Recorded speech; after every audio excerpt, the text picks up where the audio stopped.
Hey everyone, I'm Jet from InThirdPerson.com, a personal look at video games, board games, and other nerdy pursuits, and we are back with Yoshi's Woolly World on the Nintendo Switch. We are going to... Oh yeah, we can't go to outer space. So, where I left off, we were streaming on Sunday. We got to this section. Outer space is the last area. We've got to go and get the other gems. So there's a red one and a yellow one we have to get. So, let's go... Let's go yellow. And Mulligan says, hear my roundabout method. Monder audio out to PC in. Okay, I'm gonna have to try that another time. We are rolling, and I don't want to mess anything up right this second. But we will try that next time for sure. Now, how do I... Oh, I gotta, like, walk... Oh, wait, I could have walked down from the other thing. And also, I gotta switch up the camera. We gotta go back to the main thing. Can I? No, I can't. That's interesting. Maybe I needed to do the secret thing in order to get to the other side. Anyway, we are just walking all the way through the world.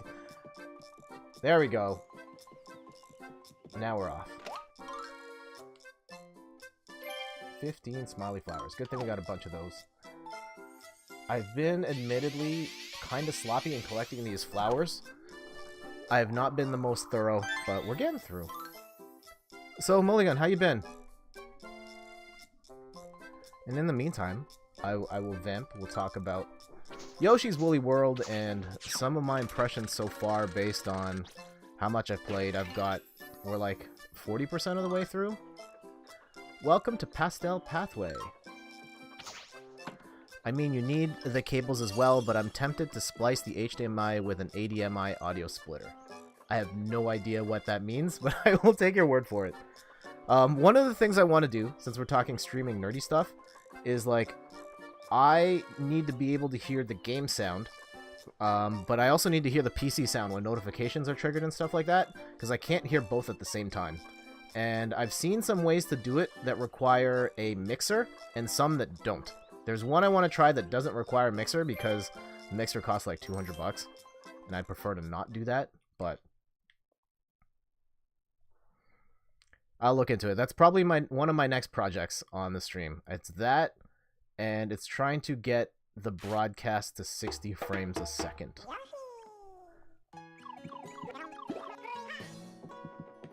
But I'm gonna need a new capture card for that. Ooh. That's kind of cute. Ooh, I like that. Good. After PAX East, your crew and you have a lot to talk about. Yeah, I was not at PAX East. I admittedly did not pay much attention to PAX East.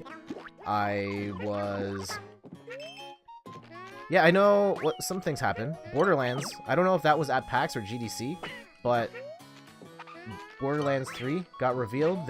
I watched a bunch of that presentation, and they really dragged that out, especially with the technical difficulties they were having.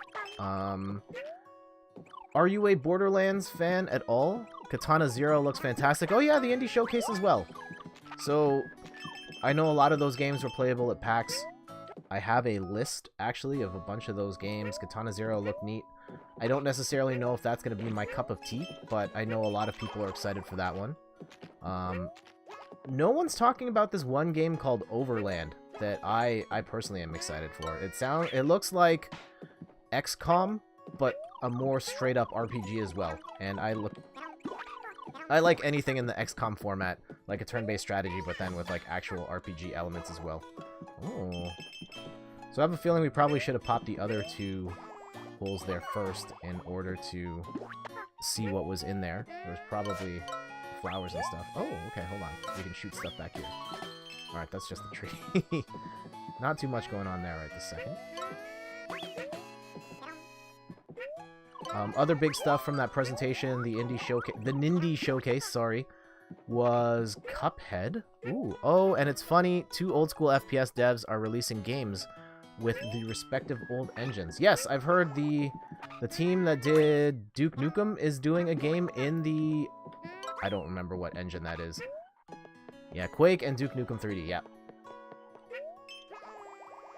Yeah, I never played Quake. I was not a PC guy at all. And yeah, I bailed out at Doom 2. And I didn't really get to play those games at home because my computer was not powerful enough to run that stuff. So yeah, I completely missed Quake. Duke Nukem 3D I played on the Nintendo 64, which I know is not the most ideal way to play that game, but I still remember that level. There's at least one level where you go into a gentleman's club, and there is a scantily clad woman dancing around. Now, it's the Nintendo 64 at the time. Of course, Nintendo censored that stuff. But still, just the thought of being in that particular environment in a video game was very... And I was like like a teenager at the time. So, that was pretty big. And also all the swearing and stuff like that was pretty cool. And I've been craving an old school FPS probably because of the nostalgia. I don't blame you. I mean, in particular, like, they don't make shooters like that anymore. That whole kind of like, here's this big world, and then you run around and you get the keys and you open the doors and then that's it. Or like the super fast running around and shooting stuff shooter doesn't really exist anymore.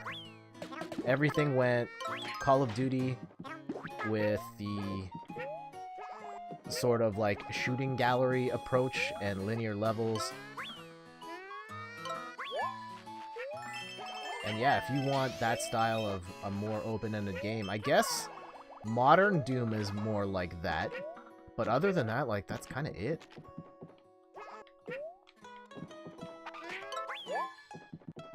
Yeah, give me those coins.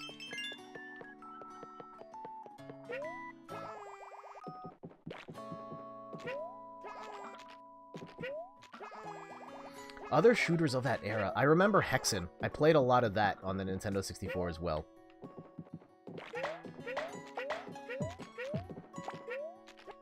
And yeah, that was okay. That was also the shock factor with like all the occult stuff. And you were like playing as like mages and stuff, wizards shooting like spells and whatnot versus like guns, and that was kind of interesting for the time.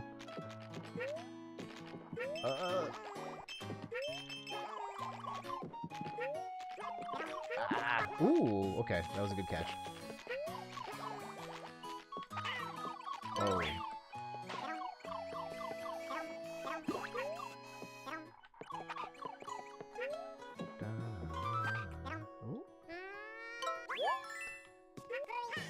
Yeah, some other stuff that came out of that Nindy showcase. Like right off the top, they talked about, or they showed off Cuphead for the Nintendo Switch. That's a really big deal. I think having kind of that Microsoft first part... I mean, that Microsoft-funded game on a Nintendo platform is a pretty big deal. Now, technically, it's not the first time Microsoft games have been on Nintendo platforms. Like, Minecraft, of course, is Microsoft, and that's been on Nintendo platforms for a while. Banjo-Kazooie and Conker have been on, like, the portable systems as well. But for a game of that high profile on a home console, and with all the stuff that's been happening of late with Nintendo and Microsoft being all buddy-buddy, makes kind of interesting to see where that alliance could go, and the cross-platform play stuff as well. It's the first video game I saw when I knew when I was going to be a geek. Then the computer guy showed us Wolfenstein on PC. I would not be surprised if Splatoon releases on Xbox. Huh. Okay. I think Nintendo... I mean, like, I guess it's not unprecedented for Nintendo stuff to be not on Nintendo platforms. I mean, you can play Super Mario and Fire Emblem and Animal Crossing on iOS devices right now. I have a copy of Mario Bros. Like, not Super Mario Bros., but Mario Bros., the one where it's like that one pipe level, and Mario and Luigi are battling each other for points and stuff. I have that on the Atari 2600, actually. And not unprecedented. I have a hard time seeing Nintendo ready to make that kind of move.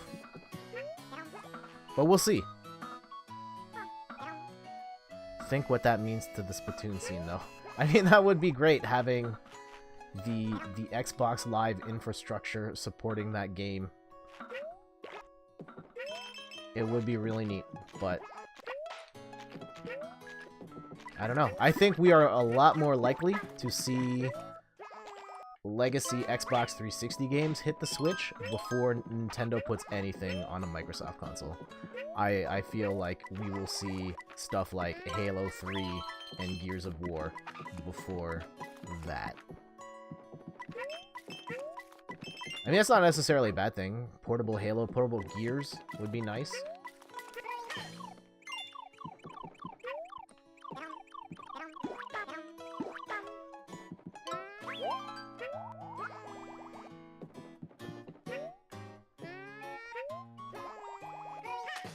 Yeah, the first video game I saw when I knew it was going showed us Wolfenstein on PC. So, I love watching it. Would be awesome seeing competitive on a major network. Yeah, that would be nice. Splatoon is a really cool game, and I did get to watch some competitive Splatoon like live at Fan Expo a couple years ago, where I was competing in the ARMS tournament, but they also had a Splatoon tournament in the same spot after us. And yeah, watching competitive Splatoon is really exciting. But yeah, Nintendo's esports efforts have been not the best. And yeah, they're not all that connected with the esports scene, and I don't think they're all that interested, really. Even with Smash Bros. Tournaments they're running, they're not using tournament standard rules. They're letting stuff like Smash Balls in their tournaments. So I wanted to talk to you about fight sticks. Ooh, yes. I love watching ARMS. Okay. It's kind of funny you mentioned, like, I love playing ARMS. I hate watching ARMS. I think it is a super boring game to watch. But, like, playing it, it is a fantastic game. It's the Nintendo Switch game I have played more than any other one. Like, I've logged over 225 hours into ARMS. I don't have any more eggs. Darn it. But yeah, fight sticks. Talk to me. My fight stick is on the floor right now. I bought something to use my PlayStation fight stick on the Nintendo Switch. Alright, but let me... I'll wait for you to ask your question first, and then I'll show you that after.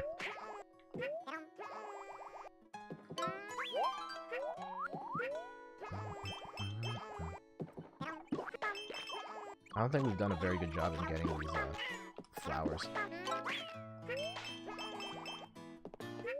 We also have not really talked about Yoshi. We will do that at some point. Okay. I bought a Mayflash F500. Love it. The stick is a bit loose, but I can always get something better. Okay. I have not heard of the Mayflash 500, admittedly. I do have... Okay. Let's finish this level. I'll do a quick... Actually, you should be able to send me a link now. I've updated some stuff, so you shouldn't get hit by the auto mod. So if you send me a link to that, I can look at it real quick. Go! The question, Mortal Kombat 11 has a dedicated block button, which would be shoulder on the gamepad. Oh, okay.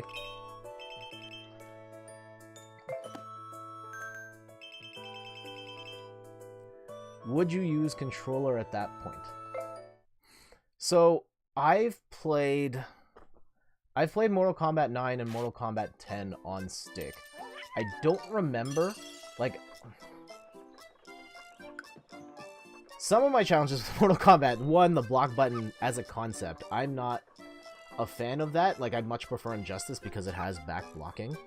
Let me pull out my stick. Out here. So, I can't remember exactly how I mapped it. My gut says, so if this is the stick, right? Oh, geez, wrong button. This one.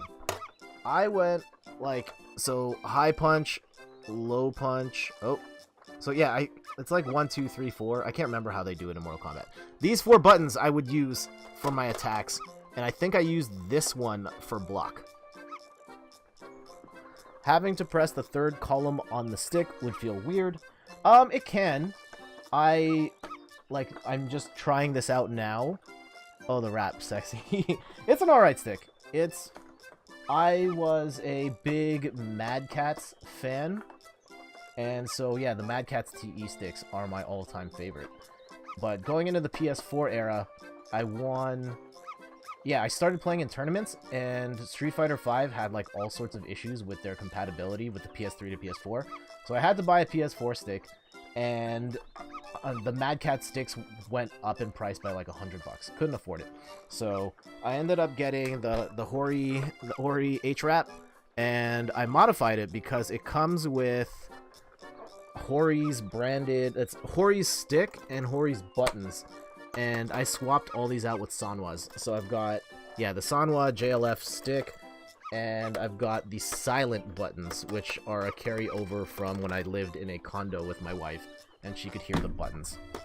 And the clicking was super annoying. So, yeah, Mortal Kombat. I think I used R1 on my stick, that 3rd column, and I would just use my pinky, and then I would use the other fingers on the punches. That said, you're also not, when you're blocking, you're not punching, so you don't necessarily need your fingers to do both at the same time. You can just kind of focus on hitting that button. I think that's what I did. I will be streaming Mortal Kombat at some point later this month, so I will have to figure this out myself as well. Stick is a bit loose, always get something better. Yeah, if you're looking to mod out the stick, I highly recommend the Sanwa. I think it's the JLF. Yeah, I'm a hardcore Sanwa parts guy. I'm not using anything else. Poochie, sweet run. And I did win my only tournament with that stick, so it does mean a lot to me, that one in particular. I have, like, 7 fight sticks here or something like that. Maybe we'll do a fight stick show and tell later. I thought I could do the square gate, but octagon gate feels so good. Huh. I've heard people talk about, like, the octagon gate. I've always been square gate. Like, that's what I started with, and I never really had an issue with it, so I just... Oh, jeez. Oh, man. Oh, jeez. Oh, and there go my eggs. Yeah, I've never had an issue with square gate. Granted, I don't even think I've played with, like, an octagonal gate at this point, but go with what works for you.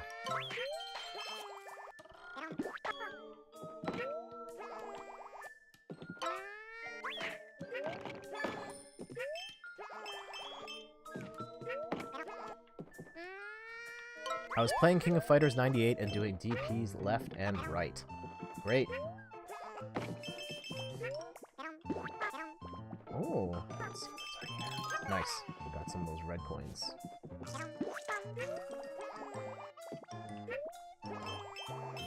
Have you always been a fight stick guy, or are you relatively new to the fight stick scene? For me, growing up, I played a lot in the arcade, but I was not good. I was terrible in the arcade. Mostly because most of the fighting games I played and had the time to practice on were at home on a controller. And so when we went to the arcade, like, I had no idea how to use a joystick.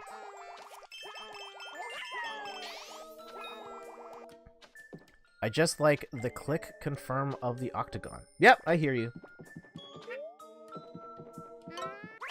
Some people like, as I like to say, and I didn't make up this expression, some people like chocolate and some people like vanilla.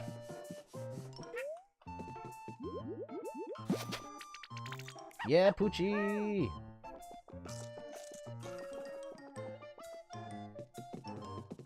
I never competed, but did use to put quarters up at the local arcade. I did as well. I always lost as a kid.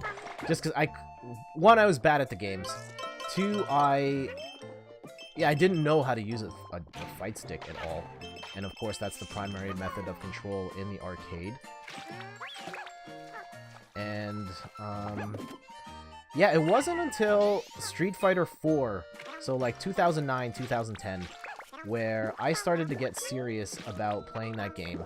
And I just had a hard time playing that game. Like, it's a 6-button fighter, but then you're using the shoulder buttons as well. And I felt like I was not playing that game to the fullest because it wasn't designed with a controller in mind like that. So I decided to buy a stick. I bought my first stick. It was a was it a Hori? It might have been the Hori EX. It was a horrible stick. It died in like 3 hours. Don't buy that one. Generally, I am of the, if you want a good fight stick, you gotta spend money, at least $100 to get something good. Otherwise, you're gonna spend like $50, $40 on a stick and it's gonna break almost immediately. And they feel way worse.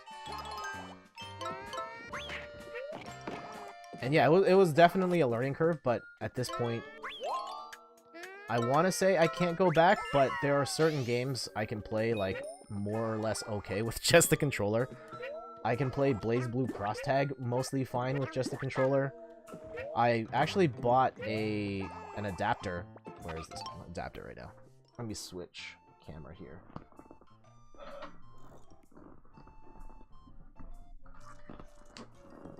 I bought this right here, the Mayflash Magic NS, so I could use my PlayStation Fight Stick on the Nintendo Switch, specifically for playing Power Rangers Battle for the Grid on a Fight Stick. But that was really weird. I think I've gotten really used to playing that game on a pad, and I might stick with pad. I think Mario Tennis made me realize I want to play a game where I can work up to being a badass. Yeah. That's a really good feeling. I think, like, I never really thought about, like, the greater competitive landscape. Like, when I started game, I didn't know esports was a thing. Really, it wasn't until I saw my first Street Fighter 4 tournament, Devastation 2. I remember, it was Devastation 2009. Gutex was there, Mike Ross, Justin Wong won the tournament against Edma in the finals, and just like, I didn't know that video games could be played at that level and how amazing that actually was. And after watching that tournament, I was like, man, I want, whatever they're doing, I want to do something like that. And not even so much to like compete in a tournament and win a tournament, but just like, I want to be able to experience what their play their game, because like watching them play Street Fighter was like nothing like I'd even seen before. It was like they were playing a different game. I have dreams of getting my niece into the scene. Okay. She occasionally goes next level against her dad in Brawlhalla. Oh, that's cute. It's cute, she's already got an appetite for fighting games. That's cool.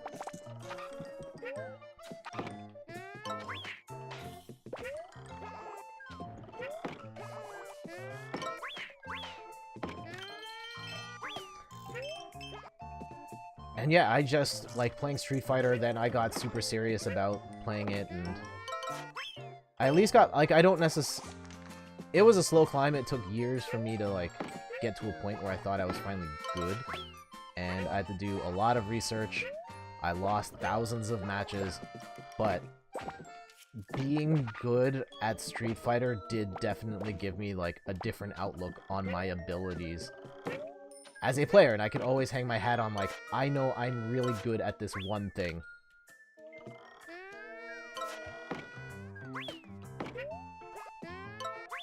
And I mean, there's a couple games I think I'm really good at now. A couple fighting games. I know I can play well at Tetris as well, but let's see.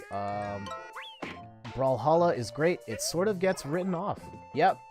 I mean, I actually had it on my I had it on my Switch when it first came out, and like very early on, Like, I was saving it to stream that with Chris and Rachel over at Double Jump, like, just as a, hey, how about we try this out together, and we'll stream it, see how the online is, and, like, we just never got around to it, and so I ended up never playing it. Brawlhalla's the free one, right? Yeah, so I ended up never playing Brawlhalla. I've heard good things. Somebody talked about the curve. You eventually become experienced and then realize how much you still don't know. Yep, this is absolutely true.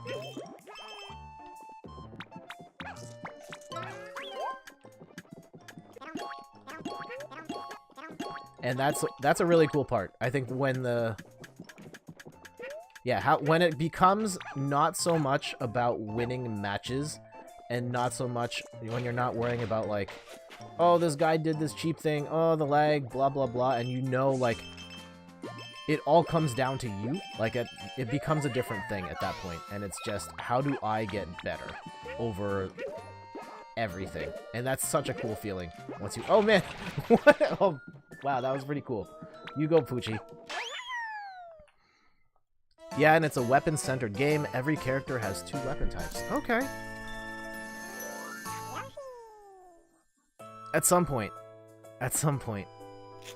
I'll possibly try that out. Poochie Sweet Run. Boom.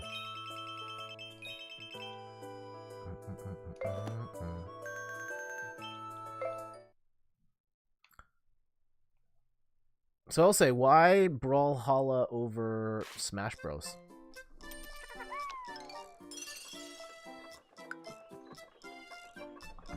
Yoshi pulls some strings.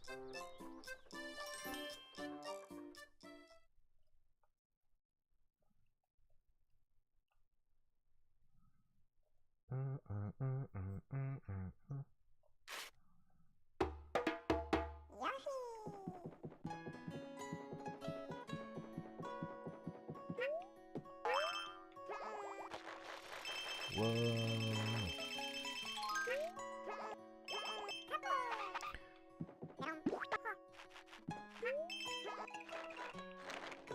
Bonk. And I will say, I know we're like half an hour in and we haven't talked about Yoshi at all. While I wait for your answer. I think this game's really good. Like, Yoshi's Island is an all-time classic, and at a certain point, Nintendo decided that they're not going to make a Yoshi's Island 2. This is not as hard as Yoshi's Island. Nintendo doesn't seem interested in making that kind of game anymore, at least for Yoshi, where from Yoshi's Story to Yoshi's Woolly World, those were all, like, much easier games that were more about the journey, and something that was a little more casual friendly. And my issues with those games have been that they equated like more casual friendly with boring game design, and I felt like Yoshi's Story in particular is like one of the most disappointing Nintendo games of all time. That game is so boring. That game made you do like nothing cool. Yoshi's Woolly World had a really cute art style, but like the first half of that game is also really boring. They don't ask you to do much. By the end, it actually had some really cool ideas, but for half of that game, you're just not doing much. This, I feel like the levels have been good all the way through, where Nintendo's gone out of their way to put something cool in every single level that you interact with. And so, like, it may not be the hardest game, but it's at least fun and you've got stuff to do regardless of your skill level. And as you can see, like, I haven't been breezing through, 100%ing, no hits, collecting all the items. So there's definitely stuff for me to improve as well, even if getting through the game probably not going to be that hard. Brawlhalla is definitely faster paced, and the different weapons allow you to switch playstyles mid-match. Okay. And yes, Yoshi's Island was great. This reminds me of Little Big Planet. A little bit, yeah, with the whole arts and crafts look of Little Big Planet and Sackboy. And, I mean, Yoshi is basically just Sack Yoshi, right? So, ooh. But of course, Yoshi has better jumping physics. And possibly better leveled. Well, I mean, like, it's created levels. Some people probably made really cool stuff. I didn't play much Little Big Planet. I had Little Big Planet. I got it with my PS3 when I bought it, just because I'd heard so many good things about Little Big Planet. But I hated the jumping physics in that game. It just felt all wrong, and I had no interest in playing that game once I felt like, oh, this... Oh, jeez. And we're dead.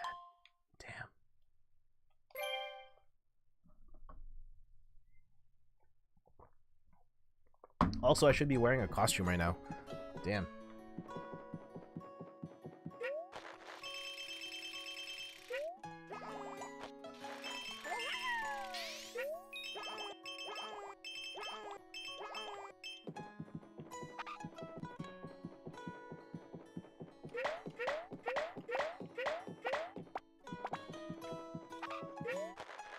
Yeah, I wish Little Big Planet had better physics.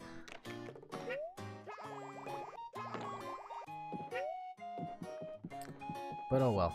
Not everyone can play it. Not everything can play like Super Mario or has to play like Super Mario. I'm sure there are people who prefer the physics of Little Big Planet over Super Mario. I might think they're crazy, but to each their own.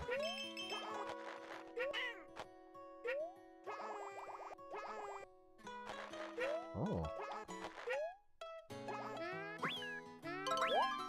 Okay, hearts, that's good. And any of these red coins? No. Okay.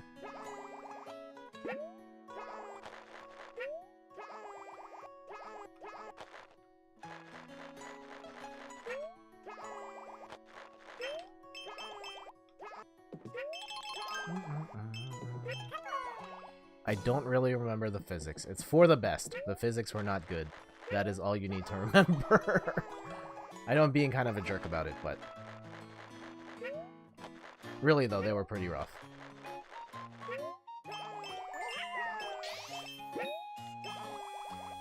Also, I'm pretty sure I'm not supposed to go all the way up here. Ah, here we go. Oh.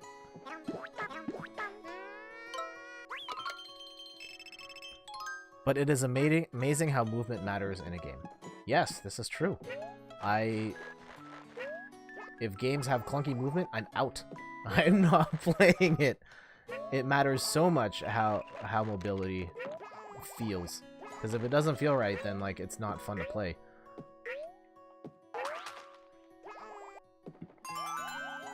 And I remember seeing a quote years ago, and I don't know if this is true or not, but someone did a study about platforming games, and the study said games that played or had jump physics that were more like Super Mario sold better than ones that did not. The further you drifted away from Super Mario physics, the worse your game sold. I cannot validate whether or not that study actually happened, but that is just something I read on the internet. Take that for what you will. Celeste wouldn't be as popular if it wasn't a joy just having her jump from platform to platform. That is a big part of Celeste as well, yes. Absolutely. Ooh.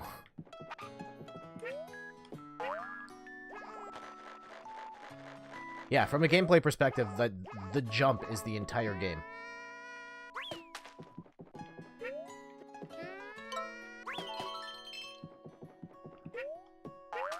And, like, not to demean the story, because you guys know I love the story of Celeste. It's one of my favorite video game stories of all time.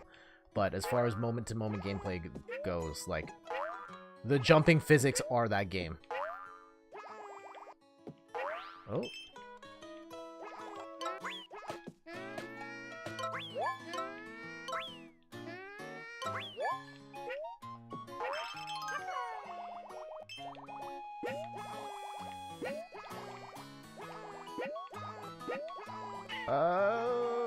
I'm not doing so hot here. There we go. Whoa!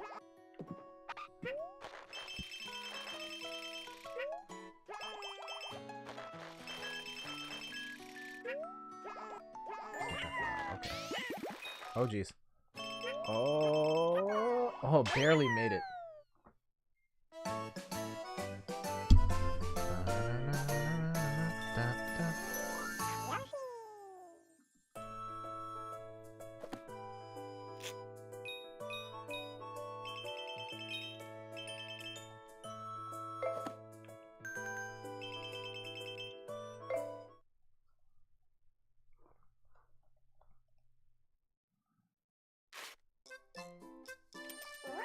Ooh, costume time. And I should have put a costume on just to make... This game is fun to watch. I'm glad you're enjoying it. It is fun to play as well. We'll say this might be the last time I stream it, at least anytime soon. I'm probably going to beat this on my own, and then we'll move back on to our Paper Mario Let's Play. We've got a ways to go in Paper Mario. Pop, pop, pop. Ooh, we got a super rare. A couple of rares and a super rare. What do we get?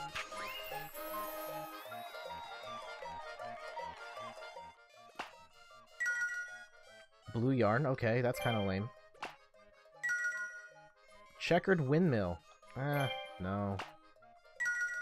Striped windmill. No. Super. This gotta be good. Cupcake. Oh, that's kind of whack. Bobber. And... mint macaroon. No. I'd love to see more Power Rangers footage. Okay. I did stream that, like, last week. That might be, like, a weekend game. And I've been playing that on the train, and my combos are a lot better. I found some pretty busted stuff, honestly. I figured out, like, Green Ranger loops with Tommy. Like, Green Ranger loops, so I can take, like, 75% health off, like, one hit. One hit confirm. And so I'm curious to see how they tweak that. Oh, yeah, we gotta be, like, the Skelesaurus. This is the costume right here. Oh, we got one more coin. Nice.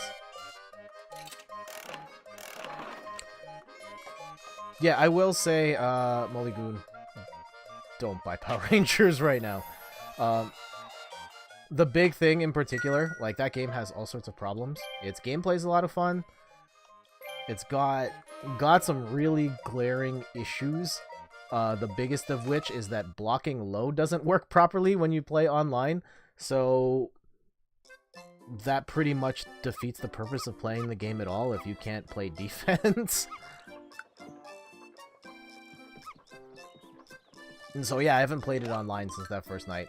I saw that glitch was in there and was like, nope, I'm not playing online again until they fix that, because I don't want to feel robbed out of wins knowing that I block low and the game doesn't recognize it because it's buggy.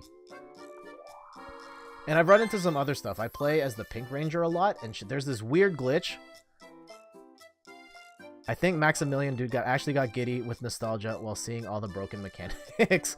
Yes, there is some really busted stuff in there as well. Like, really dumb loops. Yeah, Tommy's loop is just like, you knock them in the air, and when you come back to the ground, it's just XA, XA, XA, XA, XA, and you can do like 9 reps of it. Welcome to Cardstock Carnival.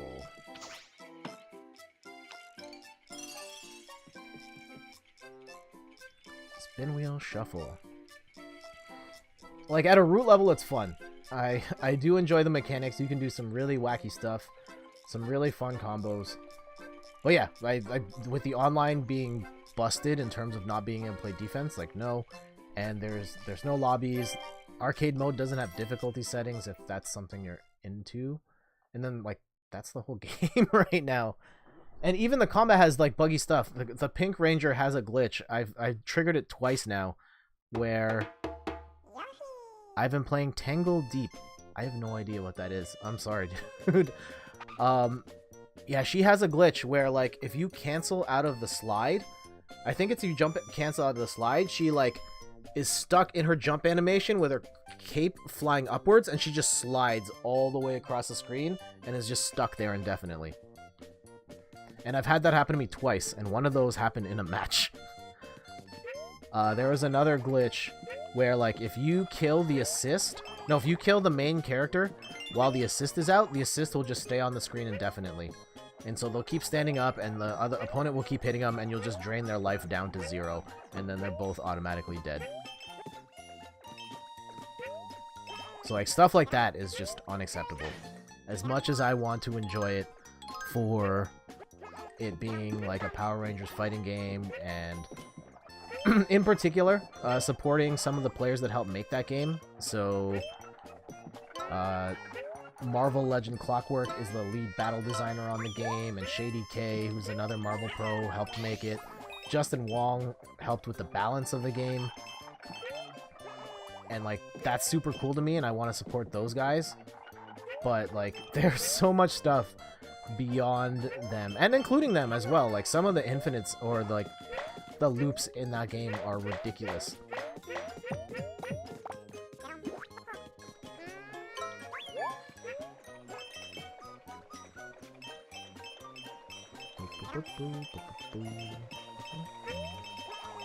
I like this throwback to that boss in Yoshi's Island with the crow thingy walking around the globe.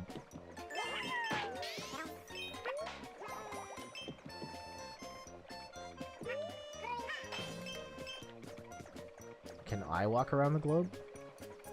Marvel vs. Capcom. MVC, yes. Yeah, the lead battle designer is Clockwork, who is a Strider Doom player in Marvel vs. Capcom 2, the legend. Ultimate Marvel vs. Capcom 3, he was like top 8 at EVO multiple times.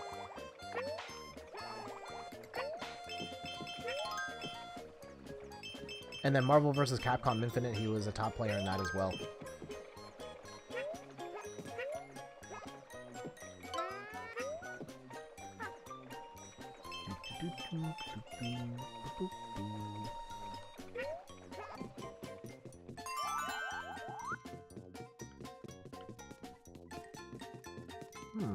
Let's go down here and see what's up.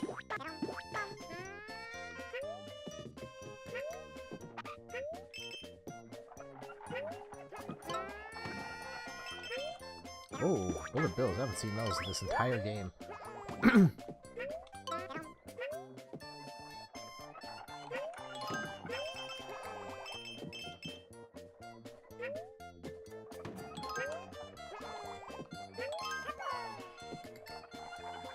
I watched FR Soul Calibur 6 Top 8. That was so fun to watch. Great!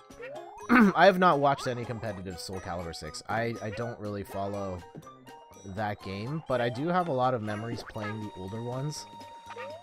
Like, Soul Calibur 2 on GameCube was my introduction to it, and that game's a lot of fun. At some point I should stream it. I do have it here. I haven't played it in forever, but that would be interesting to stream now, knowing what I know about fighting games. But then again, like, I also had Soul Calibur 4 and Soul Calibur 5. And I played those for a bit, and I just couldn't get into them. And not that they're bad games. If anything, they're... Of the 3D fighting games, that is one of the ones that I have the most fun playing. It's just that I'm not good at 3D fighting games. I don't understand... Ring outs are the ultimate disrespect. Yeah, it's pretty fun to knock someone out of the ring. Yeah, my challenge with 3D fighting games is that I can't deal with 3D movement. Like, moving in and out of the screen is always weird to me. But the bigger thing is the move lists. I can't... All of those 3D fighting games require you to remember, like, 200 different commands to get every single move and combination. And I can't do it. I don't have the memory for it at all. Of the 3D fighting game franchises, the one I actually had the most fun playing, and the one where I actually felt like I could be kind of competitive in, Dead or Alive 5. I bought that game. It was like a it was a EB Games, formerly GameStop in Canada. We don't have GameStop. They tried to switch the name to GameStop in Canada, and Canadians revolted, and they had to switch it back to EB Games.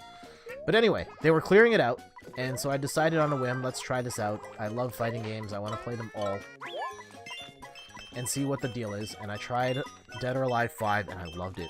I thought it played so well, and it was just so much fun. And say what you will about the content and the costumes and all that other stuff that it gets associated with, I thought the gameplay was fantastic.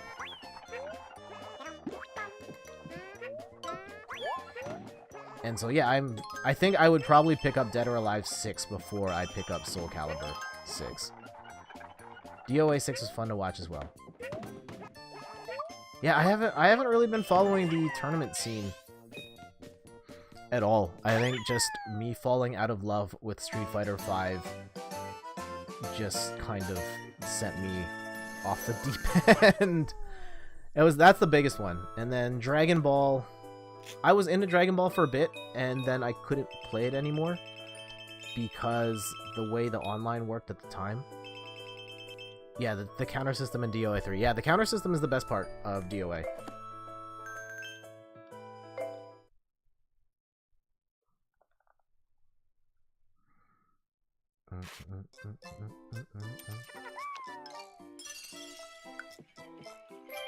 I don't think I have that much money for these costumes. I would like that bullet bill, though.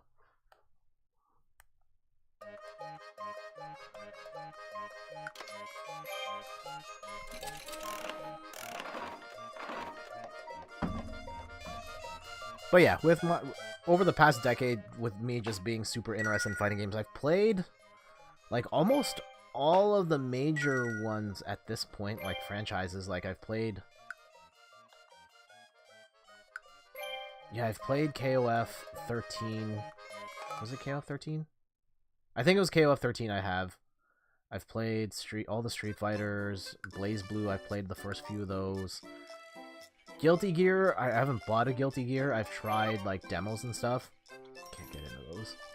It looks amazing, though. I would love to be good at Guilty Gear.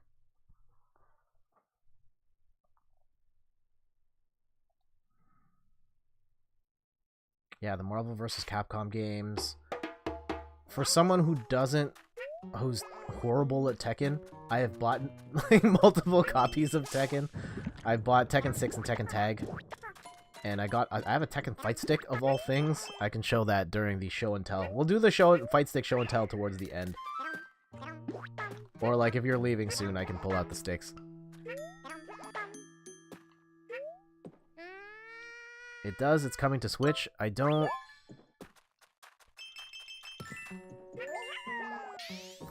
know which game you're talking about there.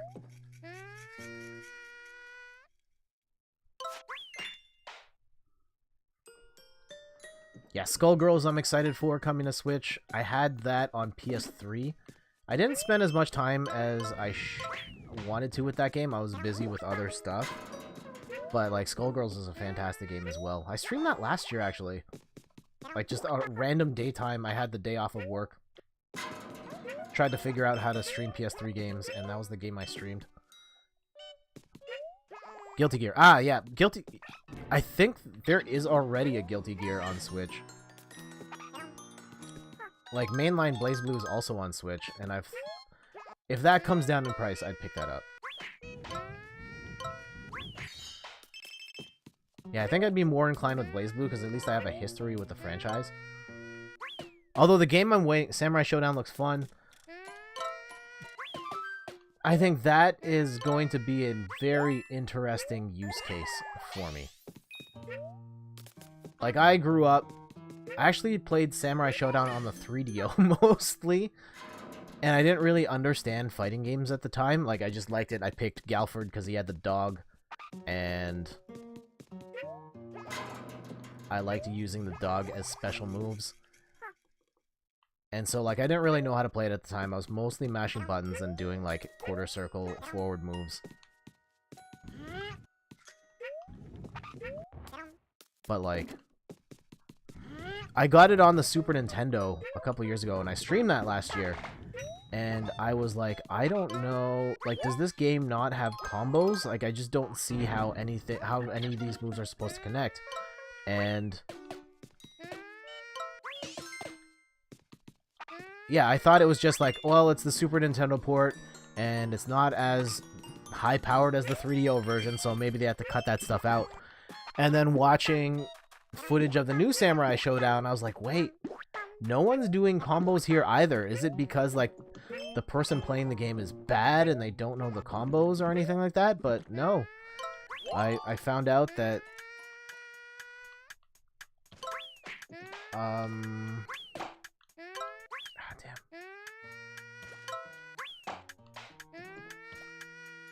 But yeah, Samurai Showdown is just not a combo-heavy game at all, and it's more about footsies and staying grounded and making really big swings.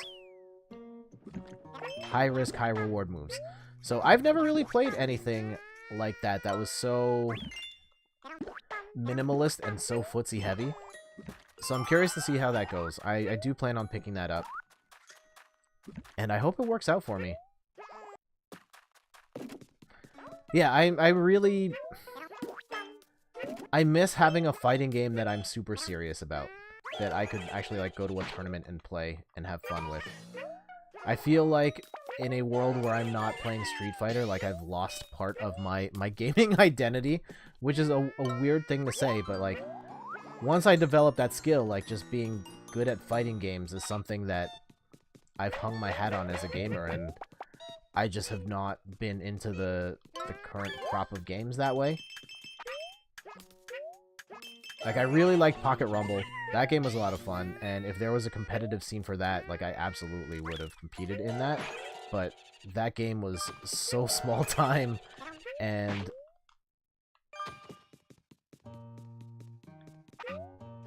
yeah, there was just no scene for that game from the jump, and there's no tournament scene for that, so that didn't work out. There's basically no ARMS scene here in Toronto. I know one of the top players, actually, one of the top ARMS players, I think Nobi from Canada. I played against his girlfriend in the ARMS tournament I played in, and she's amazing as well. But yeah, he won that local tournament at Fan Expo. But yeah, like, other than that, there's not really anybody playing ARMS at that level. And then, yeah, Street Fighter, I'm not that into it right now. Mortal Kombat, I'm looking forward to playing, but I know I'm not going to get into that in the way that I got into other fighting games. Even though it looks amazing, and I've always respected Mortal Kombat for putting together, like, an amazing fighting game package with great single-player modes, great multiplayer modes, lots of stuff to unlock, lots of gameplay innovation. I'm really liking what they're doing with the new Mortal Kombat in terms of slowing the game down, making it a little more footsie-based, less about crazy 50-50 mix-ups and overheads and high-low mix-ups and all of that stuff. I like them splitting out the defensive and offensive meters, so you're not just waiting to use combo breakers the whole time instead of using X-rays and stuff. But yeah, I know just the block button in particular is going to be the breaking point for me, where I just know I will not. I will play it casually, and it's going to be a lot of fun casually, but that's as far as I'm going to go with it. My window would have been Injustice. I played that super serious, and I would have played that in a tournament. Injustice 1, at one point, I was like one of the top players on the leaderboards, and then I don't know why I never went to a tournament for that.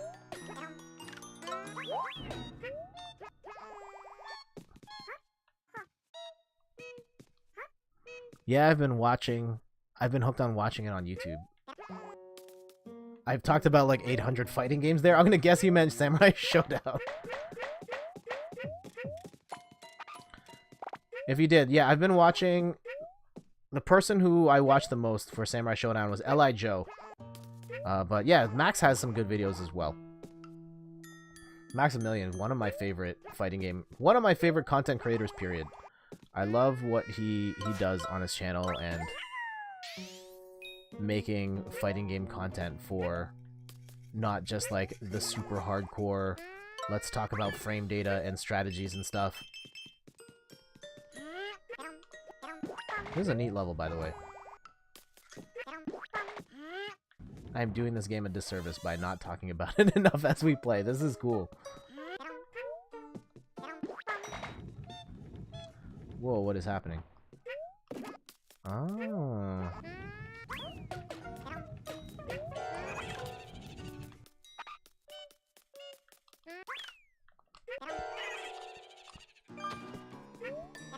Oh, sorry, MK11. Yep,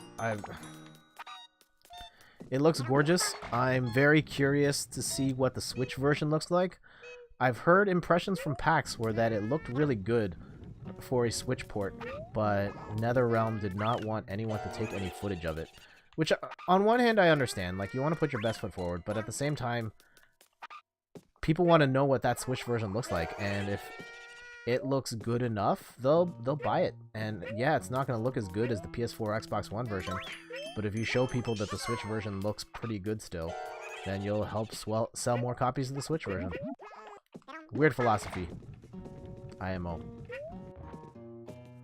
Like, you can't make everyone believe MK11 is gonna look like that on every single platform, including the Switch. Come on, man.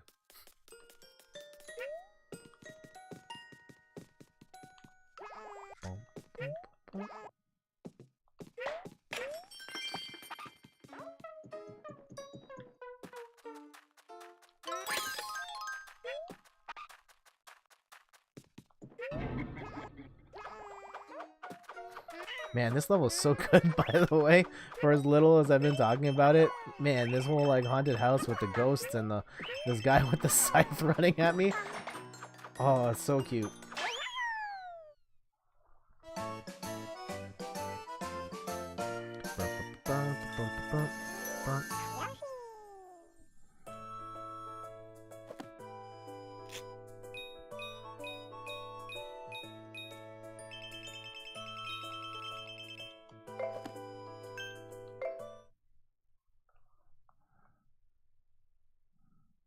Yeah, a lot of people are suspicious about it.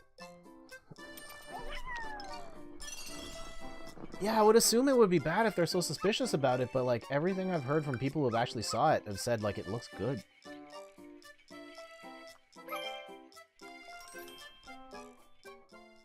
Yeah, it looks fun to play. I'll need to grab a copy. I'm assuming you mean Yoshi. And yes, this is I would recommend this. Like, even if I never play this again after I play through the campaign, it does have a mode where you can play through the levels backwards, and it has sort of it changes the levels a bit, and you're doing different stuff. Like, I probably won't play much of that, but just playing through this main campaign has been a lot of fun.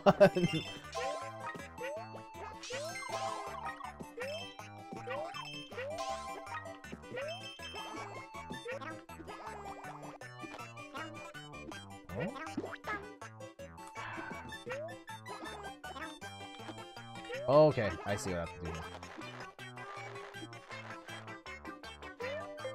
Do I? No, I don't. Okay, we're just gonna miss that hoop. Fine.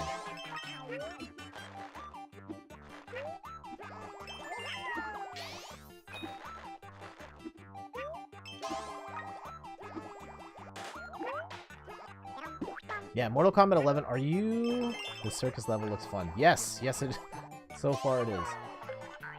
I'm guessing, are you picking up Mortal Kombat 11 on the Switch? I'll be buying it on the PS4. Like, maybe if I really enjoy it and it gets super cheap, I'll play it. I'll get the Switch version later.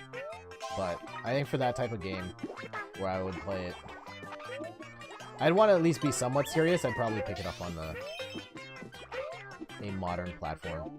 Also, just the online probably being better on PSN versus on Switch. Though I do like the idea of playing it portably. In a way, I might actually play it more if it was portable. But I only really have money for one version right now, so I'll get it on PS4. Come on.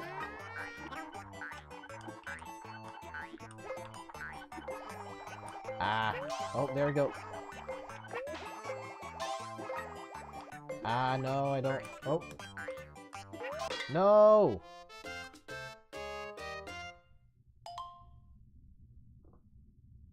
What? Oh, I have to... I didn't... Oh, we failed it. Damn. Yeah, I'm starting on the Switch. Only alternative for me would be the Xbox One. Okay.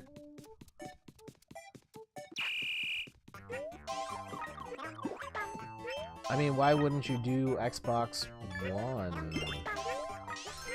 I guess, yeah, the convenience of the Switch, and if it's your main platform, then... Oh, damn it. Okay, fine. Not gonna waste time. Trying to get him so we missed.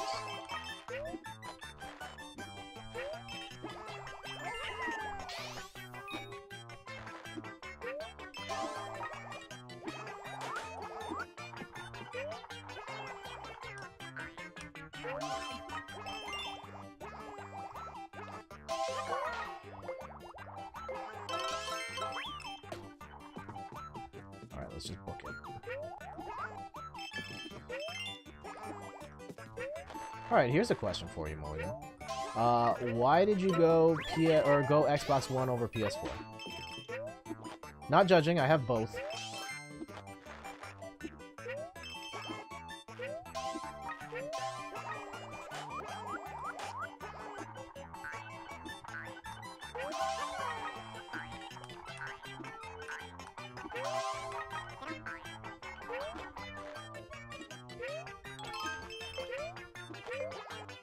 Oh, come on.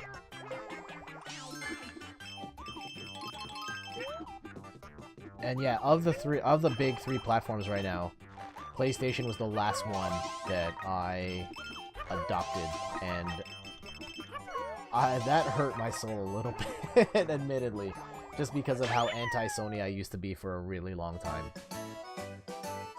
I'll be able to play it more on Switch, and all the pro players will be on other consoles.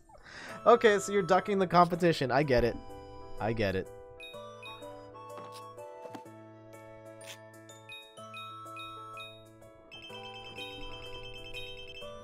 That's totally fair.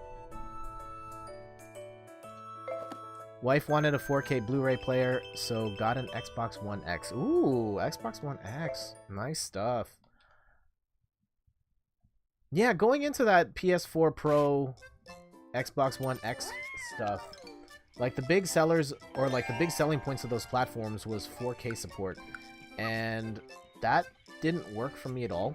Like, the big thing is I play at a desk, and I use a gaming monitor, because when I was playing in tournaments, the problem I was having was that the TVs I was using were not tournament standard monitors, and the input delay was different, and so I would play at a tournament and my input would be off. Like, I just couldn't do the combos I would normally do at home because the timing was different. And so I bought a tournament, like, I bought the monitor they use at the tournaments, and that fixed my issue. But that maxes out at 1080p, and I've heard 4K TVs and monitors, like, are just inherently more laggy, so maybe at some point they'll get to a point where it's not as laggy, but right now it's not there for me, so it just doesn't make sense for me to jump over to those new systems just for, like, a feature I can't even use. So I've still got my vanilla PS4 and my vanilla Xbox One. Thanks, that really puts a spring in my step.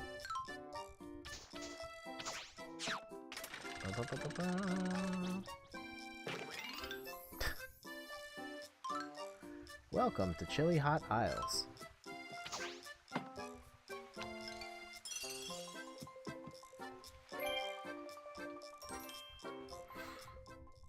Yeah, of the systems, like, I was a die-hard Nintendo fanboy. I was, like, once the console war started with the Sega Genesis, I was Nintendo all day. I was getting into fights in the schoolyard, like, no, Nintendo's better than Sega. You guys are being fooled by a dumb Sonic game just because he runs fast. But those games aren't actually that good, and history is borne out that I was right. But at the time, like, so many kids at Playground thought Sonic was better. And I mean, Sonic's still popular today, but, like, those games have not held up at all. And Sonic the character is not what it used to be, and those games are not what they used to be. And you could argue they never were on that level. But anyway, I was a hardcore Nintendo through and through. My cousins had the Sega console. They had the Sega Genesis. I didn't want anything to do with it. Like, I'd play it, and it's fine, but I was never going to put money into the Sega ecosystem because of how much I love Nintendo. Which is, like, a very myopic view in hindsight. Like, with all the money I spent on Super Nintendo stuff, I could have bought a Genesis and a bunch of games for that, too. But, like, that never crossed my mind. It was always like, I'm going to get the Nintendo stuff, and that's it. And then when Sony became the big thing, I was getting like made fun of at school because I played kiddie Nintendo stuff. Meanwhile, I'm like, man, these games are so good on the Nintendo 64. And again, I was right. No one wants to play that PS1 stuff. Oh, I have to shoot these here. And yeah, PS2 is the big one I missed, where like PS2 dominated the industry while it was out. Best-selling video game console of all time. And I've basically never played that system. I do have some regrets switching to Sega in the 16-bit era. I've been thinking, now that the Sega Genesis Mini is coming soon, and I know it's not the first mini Sega system. At Games made a whole bunch of them, and they're really bad. But it seems like this one's being made by Sega in-house, and it's going to be better. Is this the time I finally buy a Sega console? Now, I know Sega's had some really good games in the past. I think the big thing is, do I really want to buy it as part of a box like the SNES Mini and the NES Classic, which, like, I love those systems. The Super Nintendo in particular is my all-time favorite system right now, and I mean, like, that thing has like 20 of the most amazing games of all time, and I never play it. So would I get more out of the Sega Genesis where I'm not familiar with most of those games? I don't know. And also, like, you can buy the, like, there's a lot of that stuff is on compilations on the Switch even. So you can just like play those right now on the Switch for cheaper than what it would be to buy that console. And it would take up less space. The only difference being I can't use a controller that feels like the Sega Genesis controller.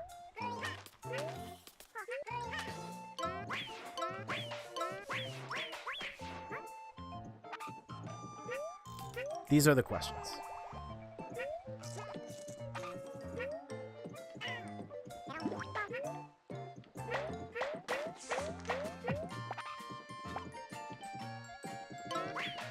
Yeah, some of my favorite Sega Genesis games. I loved Sonic 2.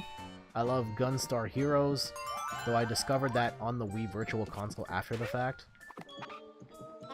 I remember liking Columns, though I don't think that game's aged particularly well. Oh, we've got to get the 3 things. Okay. Let's go find the 3 pieces.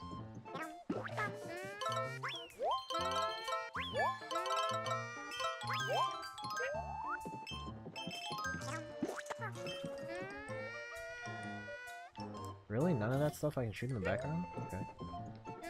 That seems weird.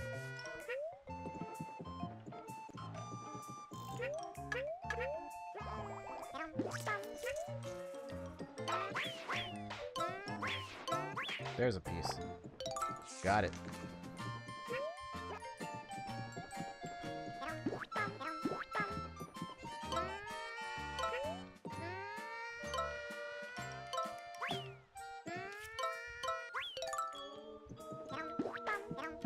Scoop that up and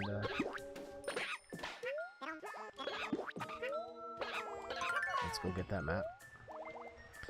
The one you don't see around much. Light gun arcade machines. Actually, that's actually something I have written down to talk about. I went to... So in Toronto, we have this retro arcade called Tilt. About half of it is pinball machines, but then the other half is arcade machines. And I actually played an arcade. I played Area 51 while I was over there.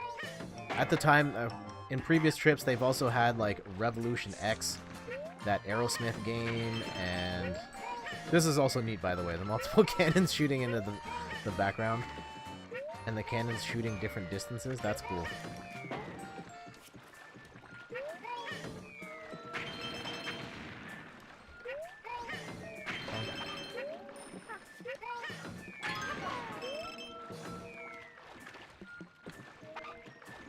Yeah, this is cool. I like this.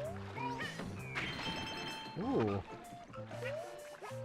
But yeah, light gun games, The big thing with light gun games in modern times is that, like, traditional light gun technology, like on the NES and the SNES, like, that doesn't work on modern televisions. The tech, it doesn't read frames the same. Actually, I don't know the exact explanation for it, but I know it doesn't work on modern TVs the way it did in the old days. So you have to do different stuff. That said, there are modern games. I was at Area 51 is fun. I loved House of the Dead. I loved House of the Dead as well. The only light gun game I've actually beaten in the arcade, though, was Jurassic Park. It was The Lost World, Jurassic Park. That was a story. Oh, man. So, at our local mall, like, we were in high school, like, grade 9, just starting out high school, and it was a super cool thing to be able to, like, be out on our own at lunch and be able to go to the mall. We were like a 15-minute walk to the mall. And so that's like a quarter of our lunchtime, but we would do it anyway because we're the cool kids going to the mall, right? And our mall had an arcade. Oh, I loved Lost World. Awesome. And we saw the Lost World arcade machine. And we're like, man, this is so much fun, but we didn't bring enough money. Let's bring like a ton of cash and we will beat this at the next lunch. And so we went the next day and we burned like 20 to 30 bucks beating that game. But yeah, we were able to beat it on our lunch hour. And then we never played it again. It was fun though. Speaking of fun, like oh, what is going on here? Okay. I want to make sure I don't miss these coins. Alright, back at it.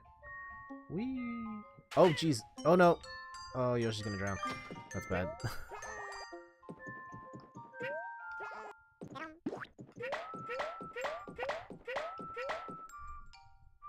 Sorry, just checking something on the stream here real quick.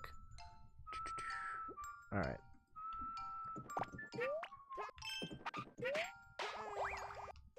Ooh.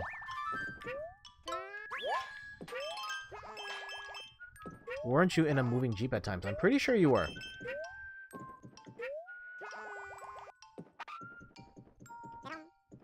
Yeah, other light gun games I remember, House of the Dead was good. I also I like Time Crisis a lot. I loved being able to hit the pedal and hide behind cover. Oh man, I messed up. Missed all those hearts.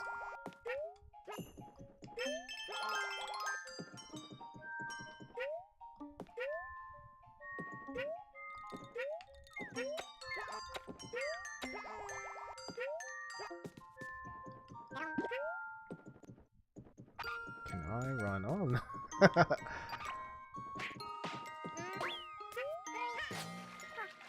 Oh, that's cute. Wait. Oh, don't jump in the water, Yoshi. Okay, there we go. I will never not play a Time Crisis machine if I see it. Agreed. Time Crisis is one of those games you gotta play it, because where else are you gonna play Time Crisis? And you can't play that properly anywhere else, because where are you gonna get that pedal?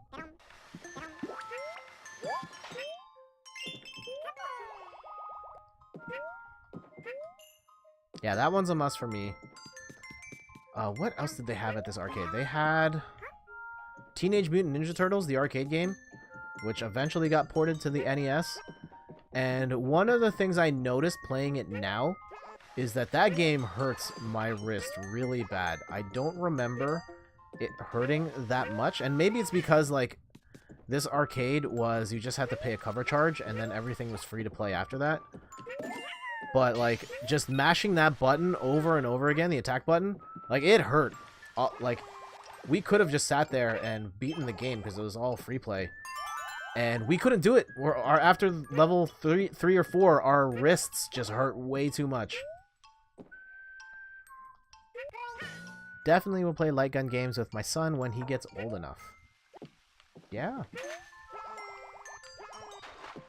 Final Fight was my jam. I've never actually seen that one in an arcade. I've played it, like, on emulators on the SNES a few times, but I've never actually seen Final Fight in an arcade. Of course, I gotta play Street Fighter. Whatever version of Street Fighter they have, I will play it.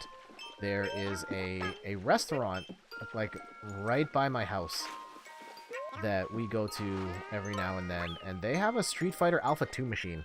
Like, it's so random that this particular establishment would have arcade machines at all, let alone, like, a Street Fighter Alpha 2 machine. And yet they do, and so I play it every chance I get when we're over there. And it's only $1 to play, so I appreciate that.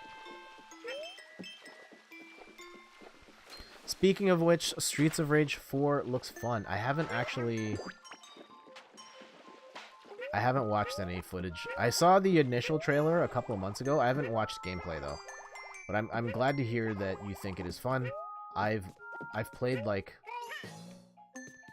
3 minutes of Streets of Rage, like on my iPhone, which I know is not the ideal way to play Streets of Rage. And so yeah, I have no real affinity towards it, but I'm glad it looks good.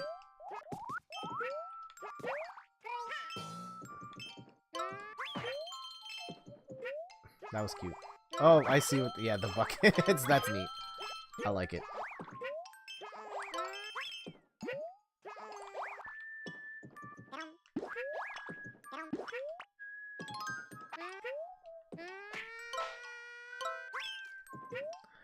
I first saw Final Fight at the skating rink. I even remember the flashing "Don't do drugs" PSA. Yeah, there were a lot of games that had that. Though oh man, the thing that always gets me, the Ninja Gaiden arcade continue screen, where I think it's Ryu Hayabusa is like he's on the table with the chainsaw, going like up towards his nether regions, and if it hits 0, like the screen goes all red. Like, I'll never forget that continue screen, just being absolutely horrified that this guy was about to get sawed in half if I don't put in my quarters.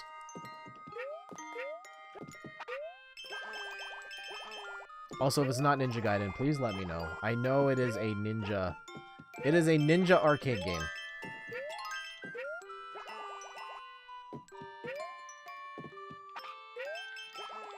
I love the X-Men arcade game with the 6-player machine. That game, like, in hindsight, not very good.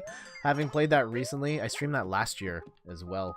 I have it on Xbox 360, and there's not a lot to it, but I had a lot of fun playing that at the arcade as well, especially if you get all 6 of your friends playing that.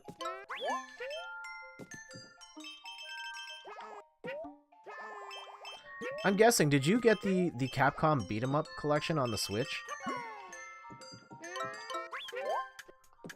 Final Fight had Hagar trying to blow out a stick of dynamite. Ah, okay.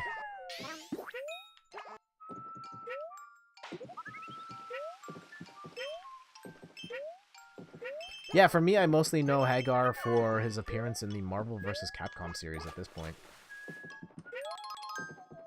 Oh, Randy playing some Puyo Puyo Tetris. I want to get that collection. Okay.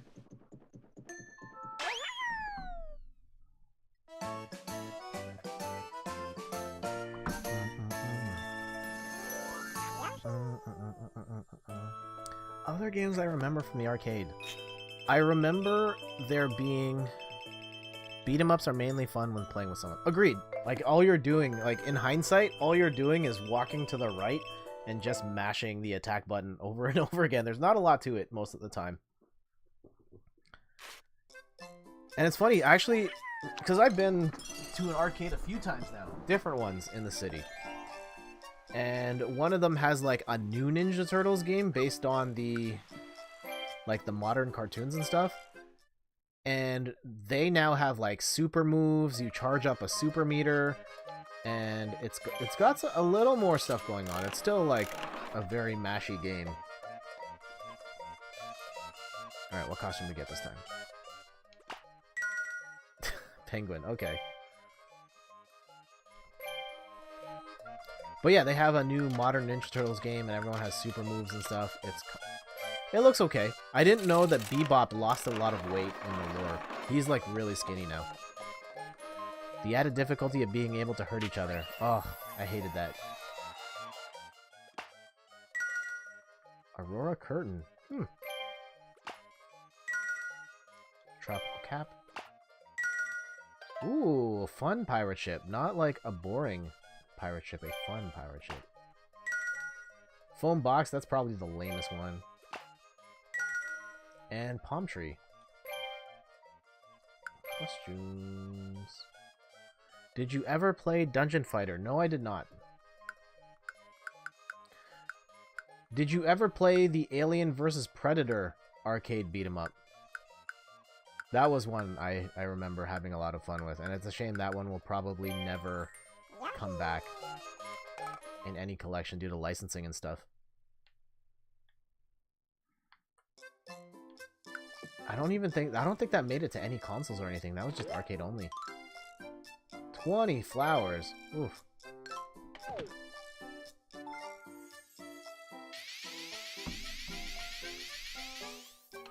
Uh-oh, I see him starting to drop frames here.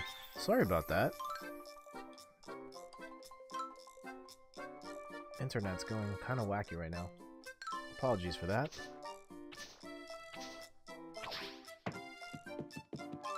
Why is it dropping all the frames?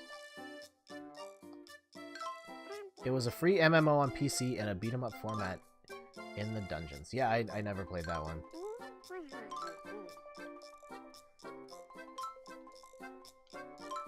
I'm betting you can do better than that.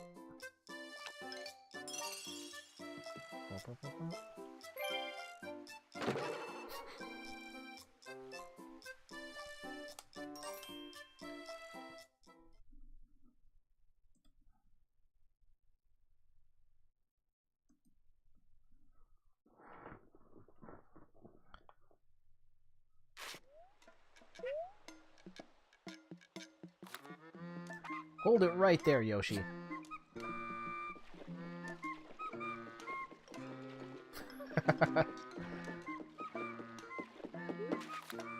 You are not gonna get in our way this time. Those gems are ours. Your reckless majesty, careful now. Did you ever get into any MMOs? No, I did not. I don't play PC games, so I've missed MMOs entirely. I'm a natural on this thing. It's okay to be jealous of my awesome skills. You don't actually think you can do better than me, do you?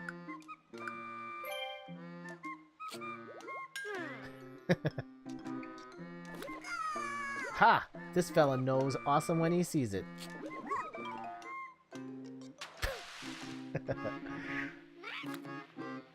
Your spikiness.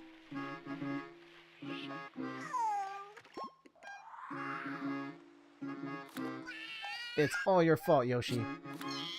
Scree! Yes, if you answered a Honzer, this is all your fault.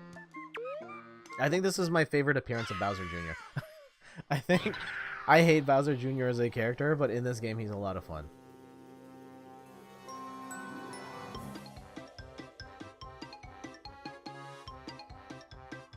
Man, this art direction's so cool.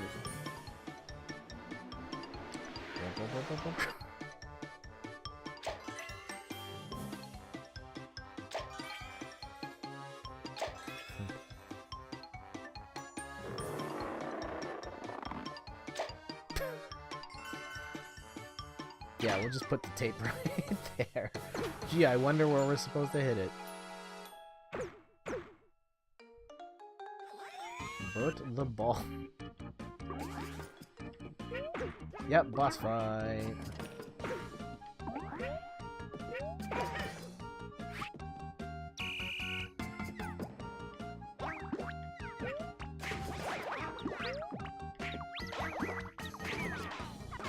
Oh, there it is.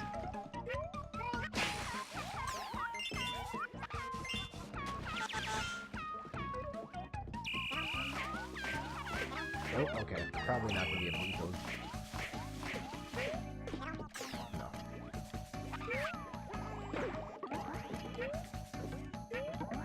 No. Ooh.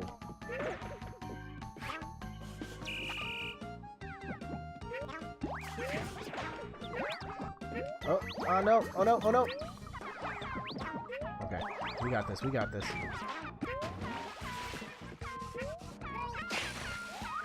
Yeah, I need to buy this.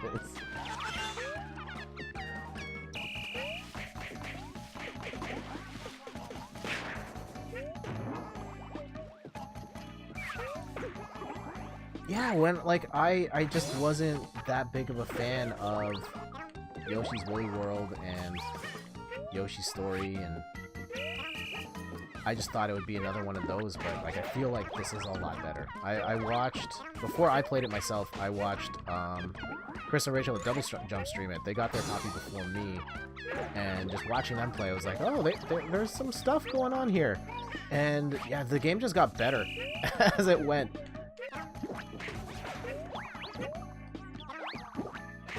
This is cute. This isn't even my favorite boss fight in the game. There's one that I think, at least one that I think is better than this one. He got him goes because he has no underpants.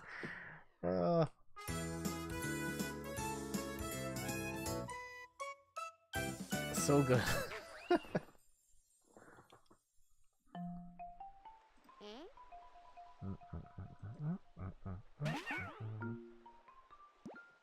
Hey, we got the yellow one. I wonder, do we want to beat this on, like, oh, it's already like 1:30, or hour 30 in. We'll play a little bit more, and then we'll call it. We'll do, like, show and tell. Fight stick show and tell in a bit.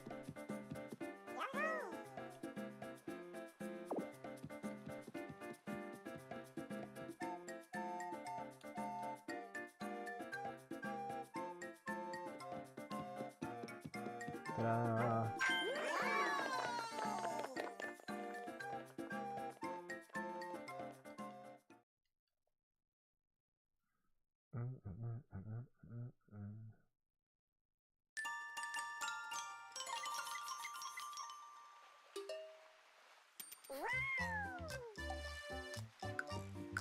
Alright, all the way back.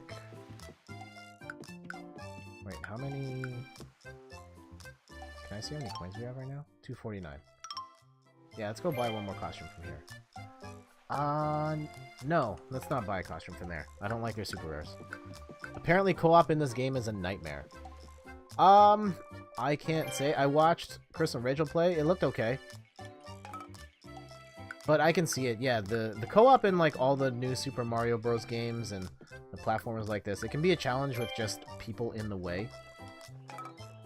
So I get that. But then again, like, this game isn't as hard as something like a new Super Mario Bros. I don't like these costumes as much. And then also it had, like, this game is not particularly hard, but it also has an easy mode that's even easier than what I'm playing right now.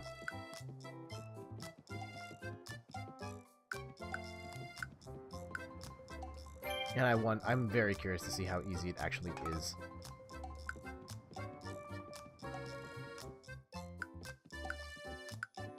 Oh, wait, go back. I wanted to see what we get in this vending machine. Yes. Let's get that super rare.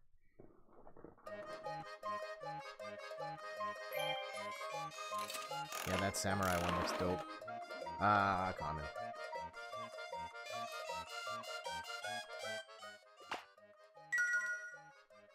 Oh, Gashi box. Lame.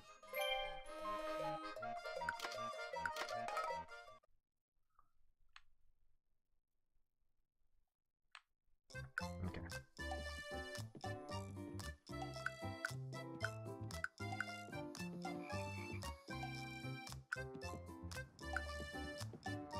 So with the Mayflash, going back to that, is the Mayflash... Oh. Is that like your first fight stick that you've had for like a home console?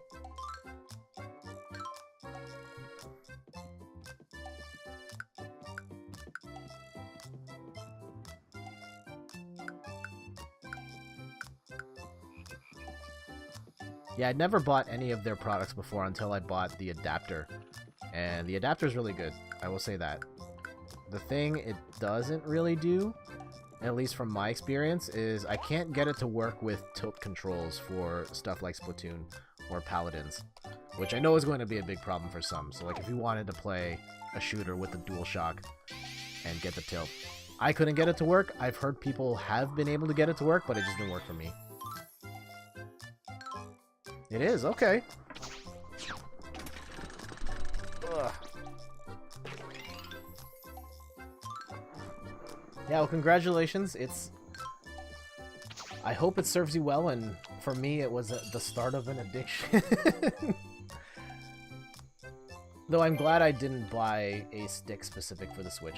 I don't see it being, like, my main platform of choice for fighting games, and yeah, at tournaments they generally don't let you use adapters anymore just because of the issues they've run into, so they want you to use a dedicated stick for each platform you play on. So yeah, I've got one for Xbox, which I bought that on my birthday. We'll do that during show and tell, so we'll play like 1 or 2 more levels, and then ooh, Wigglers.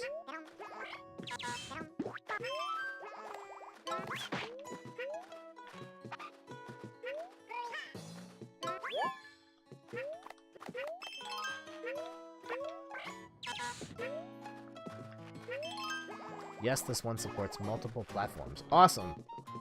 I do have one of those as well. Well, we'll get into that after. Okay, maybe we'll play just one more level, this level, and then we'll talk Fight Stick some more. So did you buy it specifically for Mortal Kombat? Like, what fighting games or other types of games are you like, man, I need to play this with a Fight Stick?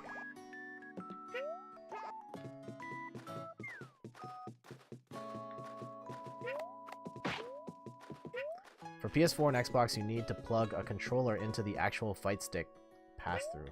Oh, that's kind of clunky. That's not great, but I mean, if it works, then you do what you do, or you do what you need to do. Oh, shoutouts to T-Dog519 for also playing Yoshi's Crafted World right now. Oh, okay, I get it. Maybe bullet hells would be nice. Yeah, that would be. I don't actually play bullet hell shooters, but I know that, yeah, more arcade joystick is the way those games are played.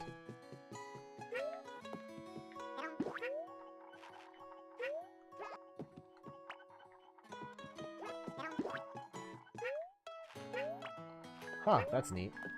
Tip the scale. Oh. Nope. Damn.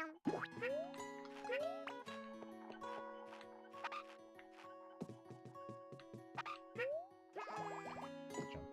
Oh. There.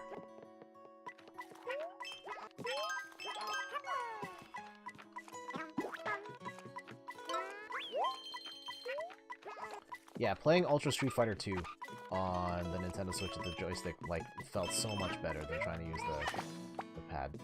Also, with the adapter, because the Pro Controller, I don't know if you have this issue, but I find the D-pad on the Pro Controller to be very inconsistent, and it hasn't really been a problem, except for Tetris 99. And of course, that's the game, like, I play so much Tetris 99. I know you've been playing a ton of it too. And just the D-pad sometimes reading left and right as up and down just drives me nuts. And with the adapter, I can use the DualShock, and so that has the D-pad like in the exact position I want it. It's a nice split D-pad as well, so very easy to just make definitive left, right, up, down motions. And so for that, it's been fantastic.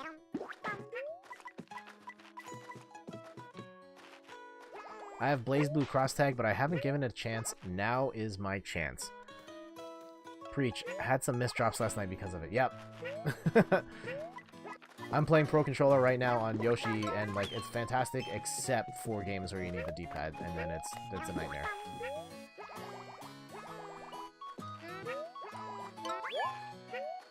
Also, shout out to my brother Randy, who actually won in the Maximus Cup. So he was one of the top 999 players. He got 18 wins during that 3-day period, and apparently the cutoff was 11, according to Reddit, based on just people polling around to see how many wins the winners got. Makes me mad that I didn't play more, because I know I could have gotten that many wins in that period of time, but I had other stuff to do.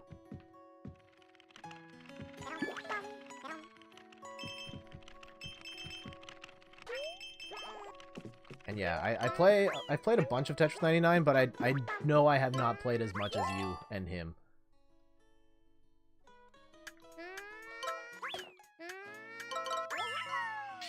Our Randy in particular has been grinding that game real hard to the point where during his lunch breaks at work, he's going to like the mall and like he's burning his phone data to play Tetris 99 on the go. During that week competition was that next level though. It was tough. I won. I only played it one time on stream, and I won 3 in a row at the end. But yeah, I just didn't play enough. And in general, I think the competition in that game has gotten way tougher than like the launch week, where I think people were not familiar with the strategies in particular of targeting people and how to maximize all that stuff, the battle royale mechanics. But now that people know it, it's brutal. And I don't win as much as I used to. I still expect to win at least one game every time I play, and that doesn't always happen, but I usually get at least one. Ooh, get the stuff. Okay. Nope.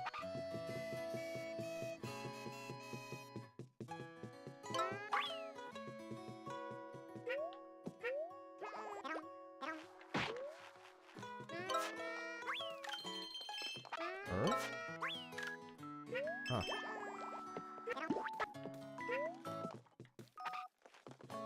Okay.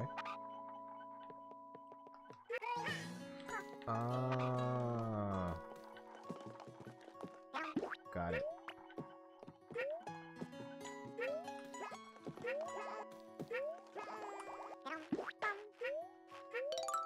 There's one.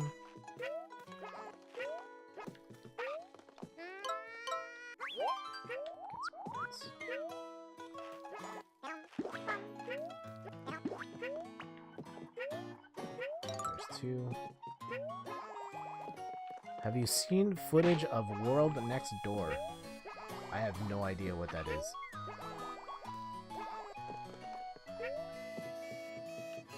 And, oh. Down we go. Wait, what? That's not where I wanted to go at all.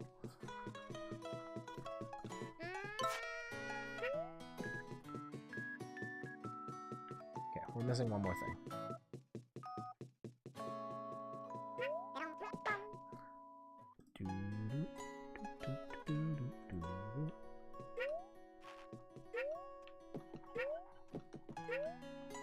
Uh-oh. Well, I messed that up. It's a combination puzzle game dungeon crawler. Huh. Okay.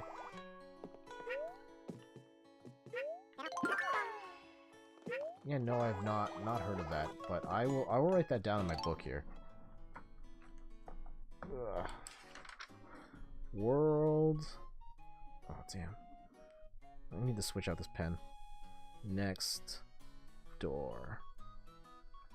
You have to combine runes for different abilities. Okay. Sounds almost Puzzle Questy to me.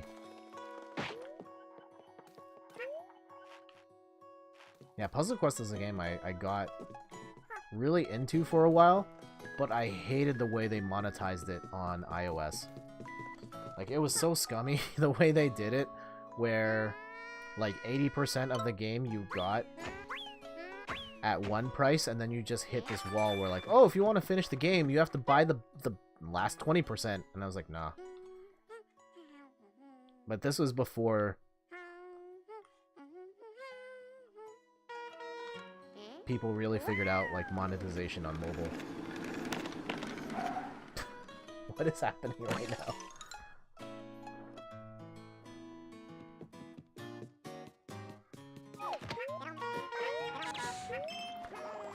Definitely, except you actually have to move a character around to dodge the enemies. Okay.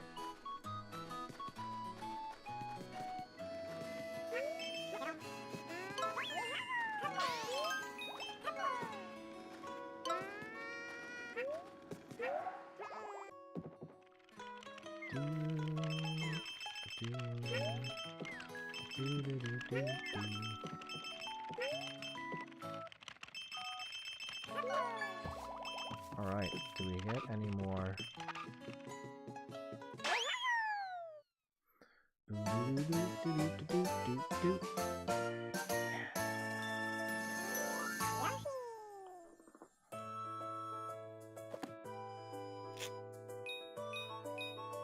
Yeah, not that great. We missed over half of the flowers.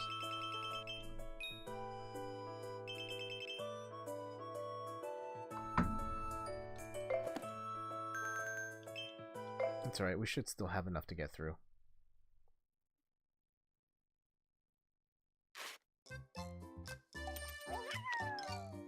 Okay, we're going to stop our Yoshi adventure here, but let's take a few minutes to just talk about fight sticks, because I've got a bunch here, and we can do a little show and tell. Ugh.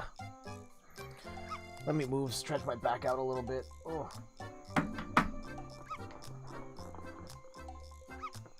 A lot of sitting stationary when you stream. Yeah, so we'll start here. Ori H Rad Pro Kai. It's got, yeah, your 8-button layout here. Got the start button. It's got along the side like functions for turbo and pressing in L3 and R3. It's got slow-mo. Is it slow-mo? Oh, turbo functions as well. I don't really use those because I'm not a cheater. There's a share button here. And it's also got a touchpad on the back, which is a nice touch, because there's actually certain games fighting games that make you use it. Like Capcom's the Street Fighter 30th Anniversary Collection, you use this to press start. So if you've got a fight stick that doesn't have that pad on it, like, you're screwed. You just can't start the games. And yeah, so in certain fighting games, it acts as an extra button, and it's nice to have it there at the top. This always freaks me out, having the start button along the side with other face buttons, but I've never actually hit this by accident. And it also has a lock. You can lock that button as well with one of the switches. So that feels good. It's got a little padding at the bottom to help with the sliding. I don't think it does too much. The thing that I don't like about it is this door. So it's nice you can tuck the cables in, but it pops off really easily. And stick, yeah, it's an okay stick. It's the one I've been using for like the entirety of the modern console era. And yeah, solid stick. And my souvenir from having... So in 2016, the World Gaming, which is the esports organization of like the Canada's largest and pretty much their only real movie theater chain. They do esports now, and I won a regional finals in Street Fighter and then got to the nationals where I finished 17th in the country, and I got the sticker here. It was like to denote that like this was my stick during like oh, it was to... I can't remember exactly what the sticker was for, but it matched my ID tag thing to show that this was my stick. And so I've kept it on there ever since to commemorate that moment. But I do have some other stuff. I've got, like, as part of winning that tournament, I got the Karate Gi, which is this. Yeah, that whole start screen, yeah, that was the Karate Gi that all the regional champions got.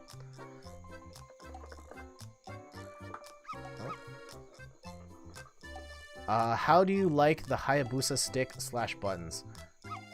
I think they're okay. The buttons more so okay than the stick. I think they're on one of my other sticks here, and I can talk about those. Let me go grab another stick. But yeah, I swapped them out and went with Sanwa's because I much prefer Sanwa's. If given the chance, I will play Sanwa over everything. And so this one was a little bit of a pain to mod. Like, you have to like unscrew the underside. It's not as easy as some of the other sticks I have, but alright, let me grab a couple more here.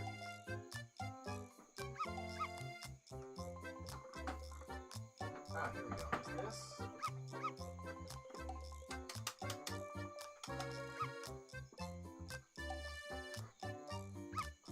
So this is where my Hayabusa buttons went. Oh, let me wipe off the dust here. So this is the oldest fight stick I have. It's the classic Mad Catz TE Street Fighter 4 edition. My wife actually got me this as a present. I think it was my birthday present that year. I had bought the Hori EX stick and it was horrible. Broke in a couple of hours and I said, well, I don't have a stick. So she ended up buying me this stick later on. It still works. I've swapped out the parts from it for other sticks. It's got the Hori Hayabusa buttons on there now. And I didn't really have a problem with them. I think the throw is slightly different from a Sanwa. But, I mean, they're okay. This feels like a Sanwa stick, though. This one's probably a little looser. Looks a lot like my Mayflash F500. Yeah. This one, yeah, you're going to need an Allen key to unscrew these, and then this panel comes off, and you can attach new buttons that way. I actually have a guide. I use this stick on my website in third person. I wrote a guide on how to swap out the buttons in the joystick, and this was the stick that I used it for. So, it's got the headphone jack here as well. So one of the problems with the H-Wrap that I just showed is that it does not have a headphone jack on it. So you just can't do voice stuff at all. Looks a lot like my Mayflash F500. Okay. Let's pull out another one. This is the stick I've used the least, because it's for the Xbox One, and I don't really play Xbox One fighting games. But I bought, it was my birthday, I had some gift cards. I'd just gotten an Xbox One for my birthday, and I wanted to play Killer Instinct on a stick. So, I got the Mad Catz TE2. It's got the nice Killer Instinct art there. Sorry the glare. Kind of eating that a little bit. But this stick, so cool. Really heavy stick. Got like padding all the way along the underside. And really good joystick. Sanwa buttons. These actually light up. I'm pretty sure these light up when you plug them in. So really cool Sanwa buttons there. The best part is that if you want to swap out parts, there's just a button that you hit on the underside here, and then everything pops open. Easy access to all the stuff. And then there's even compartments for the cable on the inside, and parts where you can put in a mini screwdriver, extra buttons as well. So yeah. I wish I had one of these for my PS4, personally. And yes, it's easy to swap the art as well. On the Hori stick, it's really hard to do. On this, you just pop open the top and then unscrew it from the underside. And so I wish all my sticks were more like this one. Unfortunately, they're not, and so I never use this thing. Oh man, this feels so good though. Alright, couple more. I have another TV, but this one's for the PS3, but this one's pretty much the same as the last one I showed, so I'm not going to spend too much time on this one. This is my PS3 version of the Mad Catz TE Street Fighter 4 edition. I think this is this stick in particular might be the Kuro stick. Oh, it's the Hayabusa stick and the Kuro buttons. I don't actually remember. I can't tell if this is it. Two more sticks. No. 3 more sticks? If I could find the Tekken one. Oh yeah, there it is. Okay. We'll grab 2 smaller ones.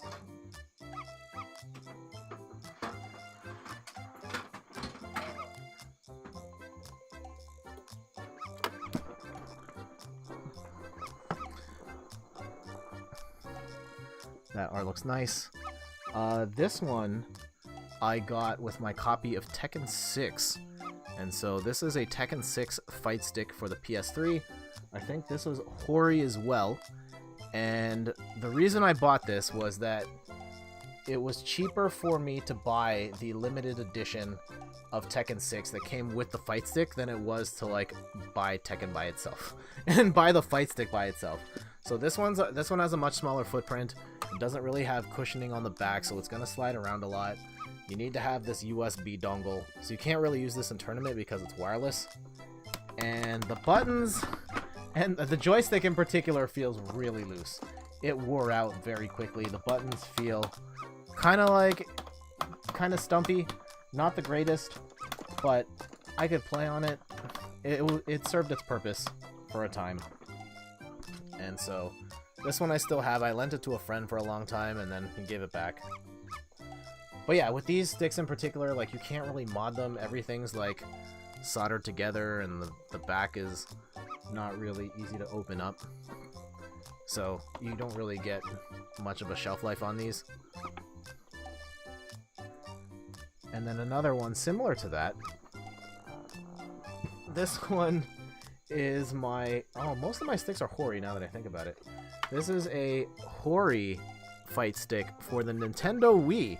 And you're probably wondering, like, what fighting games would you play on the Nintendo Wii? And that's a good question. I never really figured it out.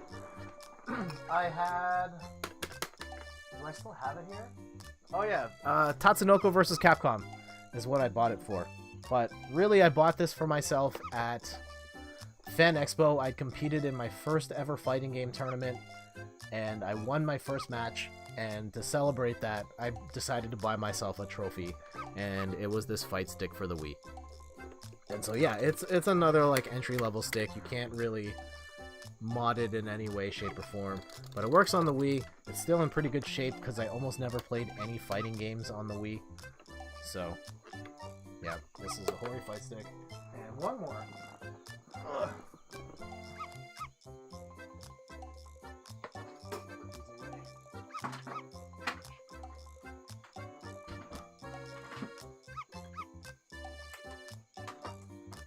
Last stick, I have too many sticks. It's a problem. Oh, jeez.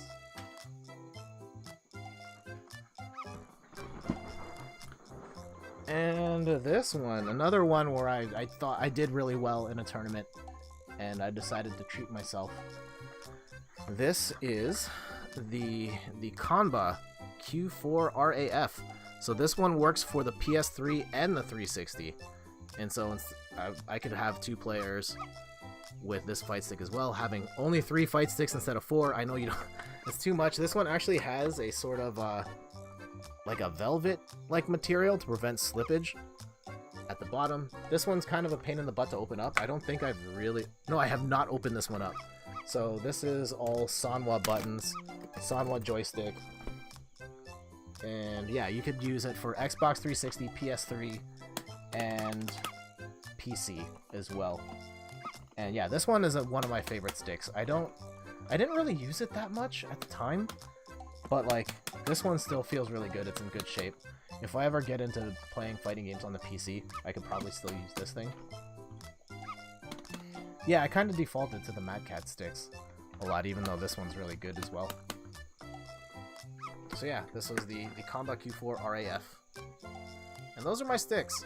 That's, what, 7 fight sticks?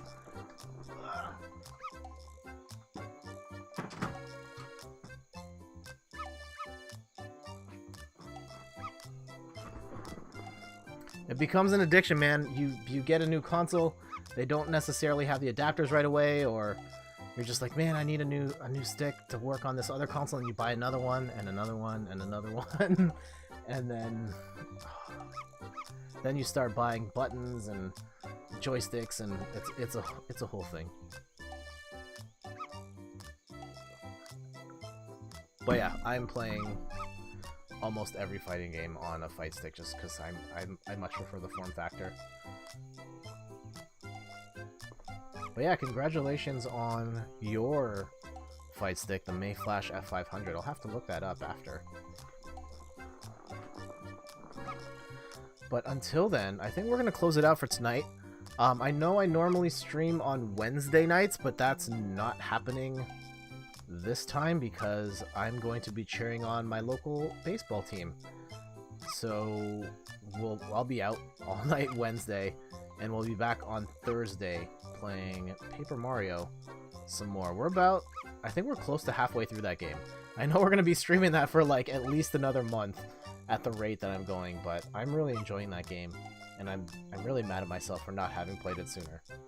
And then at some point this weekend, maybe I'm going to stream again. Maybe Sunday. Saturday, definitely not. But you should check out Double Jump, Chris and Rachel stream, twitch.tv/xdoublejump, because they're going to be doing a 6-hour Nintendo Switch marathon. And I'll be in the chat. Make sure to say hi to me, and make sure to go cheer them on and enjoy the show, because they put on a fantastic stream.